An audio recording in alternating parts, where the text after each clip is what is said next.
சட்டம் ஒழுங்கு நிலை குறித்த ஆய்வுக் கூட்டம் தமிழ்நாடு முதலமைச்சர் திரு மு க ஸ்டாலின் அவர்கள் தலைமையில் தற்போது நடைபெற்று முடிந்தது. இன்றைய தினம் நடைபெற்ற இந்த கூட்டத்தில் பேசியிருக்கக்கூடிய முதலமைச்சர், திராவிட மாடல் அரசு ஆட்சி பொறுப்பேற்றதிலிருந்து மாநிலத்தில் சட்டம் ஒழுங்கு பொது அமைதியை மிக கவனமாக கையாண்டு வருவதாகவும், இவ்வரசால் எடுக்கப்பட்ட நடவடிக்கைகள் மூலம் தமிழ்நாட்டின் தொழில் வளர்ச்சி, தொழில் முதலீடு, புதிய தொழிற்சாலைகள், புதிய வேலை வாய்ப்புகள் போன்றவை அதிகரித்திருப்பதாகவும் குறிப்பிட்டு பேசியிருக்கிறார். அனைத்து தரப்பு மக்களும் அமைதியாக வாழ்கின்ற மாநிலமாக தமிழ்நாடு திகழ்கின்றது என்றால் அதற்கு காவல்துறையினுடைய பங்களிப்பு மிகவும் முக்கியமானதாய் விளங்குகின்றது என்று குறிப்பிட்டிருக்கிறார். அதே போல காவல் நிலையங்களுக்கு புகார் கொடுக்க வருகின்ற அனைத்து பொதுமக்களிடமும் கண்ணியத்தோடு நடந்து கொண்டு அவர்களது புகார்கள் மீது குறிப்பிட்ட காலத்திற்குள் உரிய நடவடிக்கைகள் மேற்கொள்ள அறிவுறுத்தியிருக்கிறார்.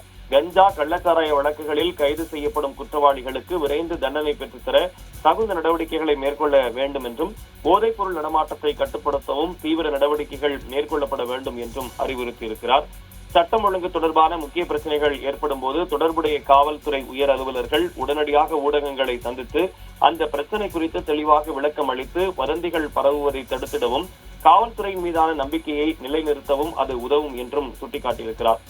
சாதி சமய பூசல்களில் ஈடுபடுபவர்கள், வதந்தி மற்றும் வெறுப்புணர்வை பரப்பி பொது அமைதிக்கு குந்தகம் விளைவிப்பவர்கள் ஆகியோர் மீது பதிவு செய்யப்படும் வழக்குகளில் கூடுதல் கவனம் செலுத்திடவும் அறிவுறுத்தியிருக்கிறார்.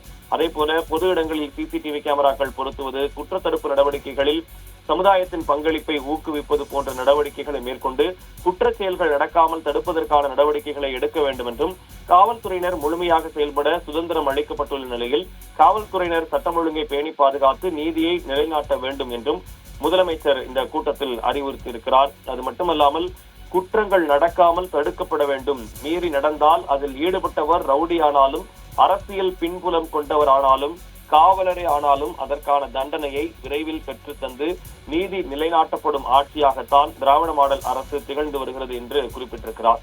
போதைப் பொருள், கள்ளச்சாராயம், பெண்கள் பாதுகாப்பு, லாக்அப் மரணங்கள் போன்றவற்றில் யார் கடமை தவறினாலும் அரசினுடைய கடுமையான நடவடிக்கை இருக்கும், மிக மிக கடுமையாக இருக்கும் நடவடிக்கை என்று குறிப்பிட்டிருக்கிறார்.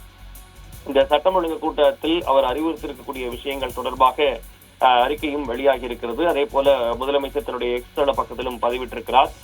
சிவகங்கை மாவட்டத்தில் நடைபெற்ற லாக்அப் மரணம் பெரிய அதிர்ச்சியை ஏற்படுத்தியிருக்கிறது. அதையும் குறிப்பிட்டு முதலமைச்சர் பேசியிருக்கிறார்.